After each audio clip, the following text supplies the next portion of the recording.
Huwag man tiga machi, kapan machi, masih tiga paps tayo ako. Kapan tapasui. What put off style, you have to make this time when you go hunting. And in the fall, that's the best time for the men. Because that's when they show off their manhood. They want to go hunting, eh? They want to show their wives or their girlfriends they know how to shoot a moose and call a moose. They're able to bring the moose to their camp. And this is one of the, well, I just call it a moosecalling. You take it out of from the birch, and you cut a line like this, and you peel it, and you wrap it around it, and put tape around it. And this is what you use when you call a moose.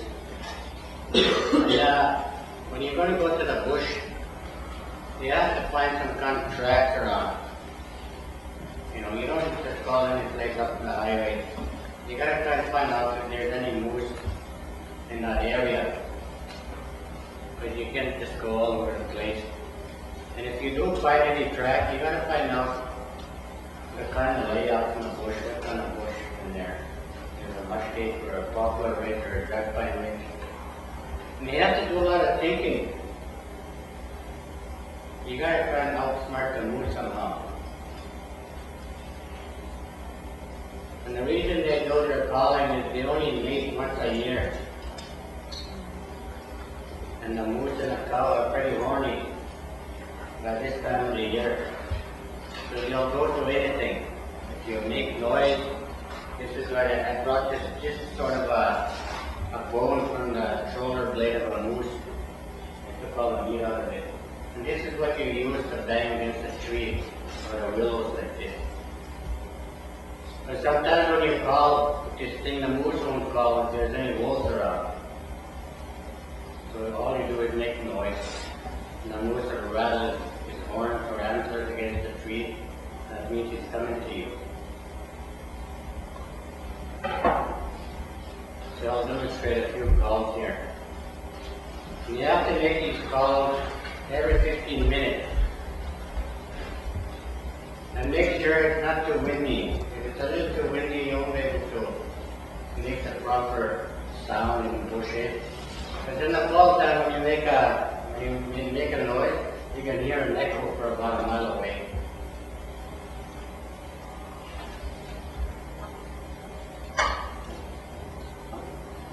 You make sure this end is really nice and clean. Which way does it sit?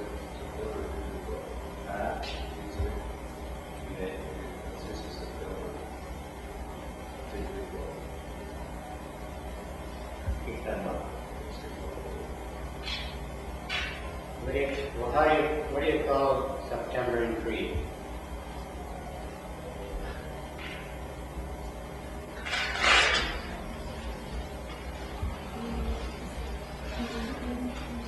That's when the moose are running after each other. Maybe. Okay, I'll turn off. This is how I usually call.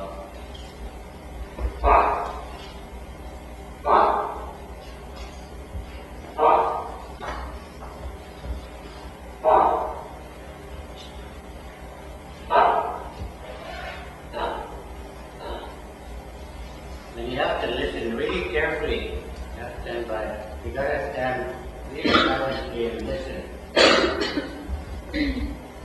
Because sometimes they won't call, they'll just make a noise, they'll bang into a tree with their hands and sticks. You do this every 15 minutes. And that, the kind of call I'm doing is I'm imitating a bull. That means I'm challenging these other bulls to fight me. And they're 2,000 pounds and their antlers are about 6-7 feet wide. So you wait for a while, you don't hear nothing, then you try to imitate a cow. Yeah, yeah, yeah, yeah.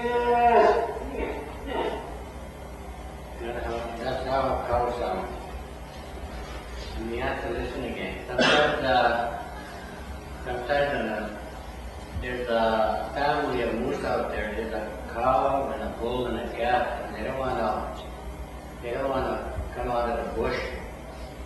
And a lot of times, the bull is so horny, he wants to have two wives in. He wants to have two cows. And when you make that kind of noise, the bull usually comes out and checks around your calf like this.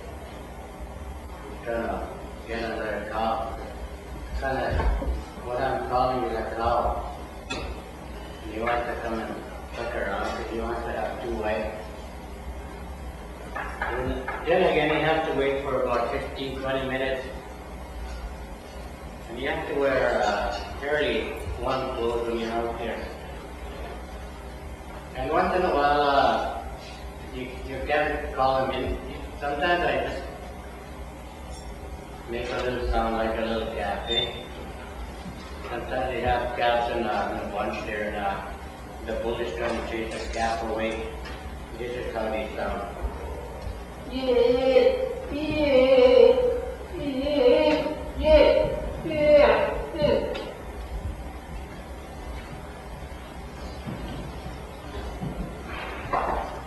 And if you can't get no reply from the moose, you start banging your thing here against a tree like this.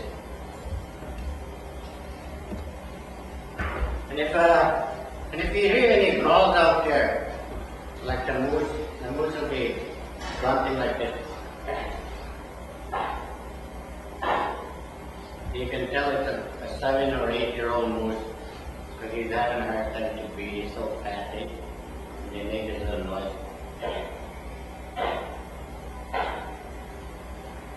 So what you do is you have to wait for him to come out. And a lot of times when the moose comes out, they don't come right close to you. They kind of circle you. They go around you like this. They're trying to smell you. They want to find out. And that's when the hunting gets really exciting. You have to go meet up with the moose. You gotta take your gun. You gotta be very brave. But you gotta go over there and you have to go and meet the moose. Pretend you're gonna fight him. What I do is I usually stick close to the trees. Because I remember one time I was hunting and I shot a cow. And then I was standing right in the middle of the game trail. There's a little trail here, all the game were walking on, going down to the river to drink. And I was standing in the middle of that thing and I was calling away and I could hear a racket up the hill. I took this gun and I was making a racket like this.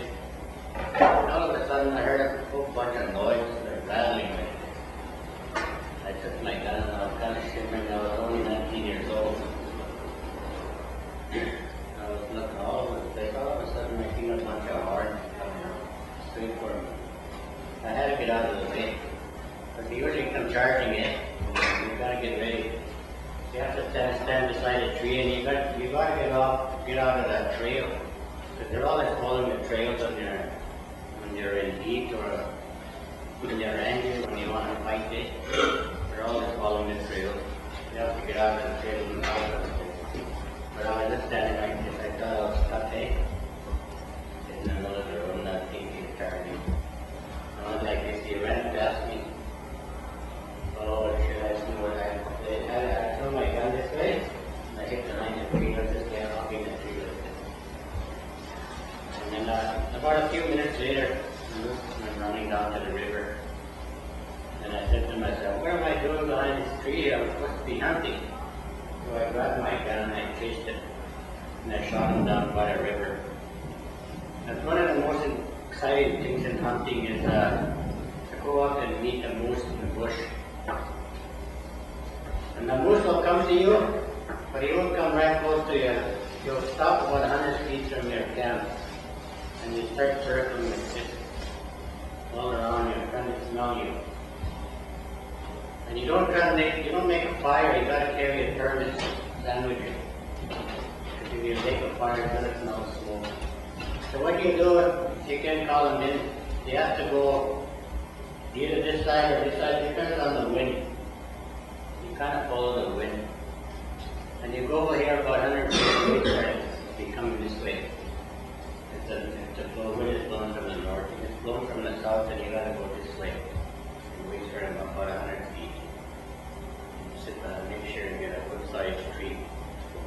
Sometimes you come charging at you, then you got to advance first and all those pointy things on there.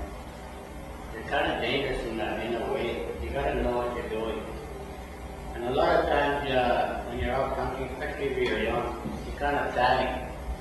You take off and run away.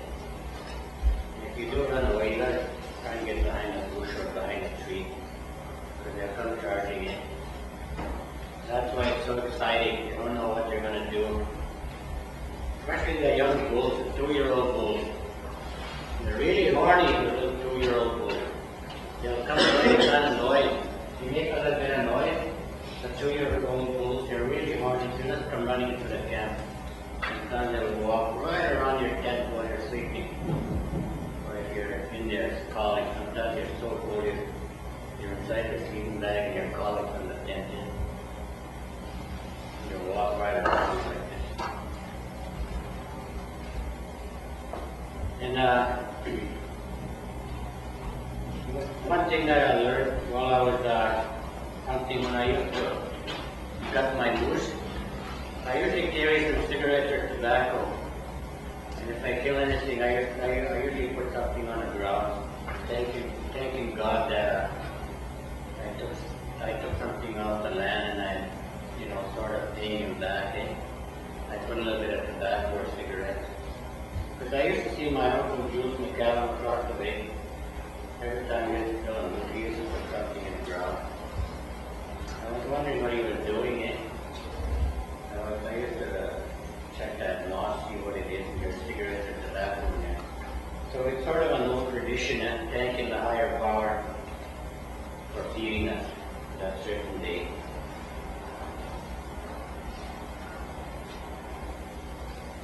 And the young bulls, when they call, they have a higher pitch than the older ones. The 10-year-olds, the 7-year-olds, they just run. They're so fast and so big.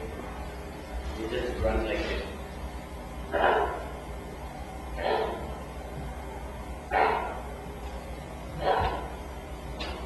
And 3, 4-year-olds or 2-year-olds, the young bulls, they have a little higher pitch.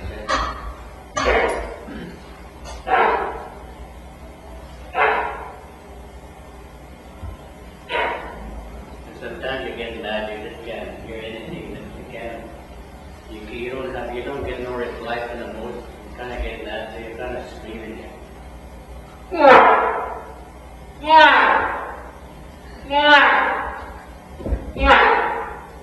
And when the moose is really angry, how these sounds coming straight for you. They make a really loud sound in it, and you're standing there, you're wondering what's happening here. How come he's charging at me, or he's sneaking behind the bush? And sometimes you gotta stand there for 12 o'clock at night, and it's dark, You don't know if the moose is coming this way, it's charging for you, or he's sneaking around, That's how these sound, and they're coming straight for you.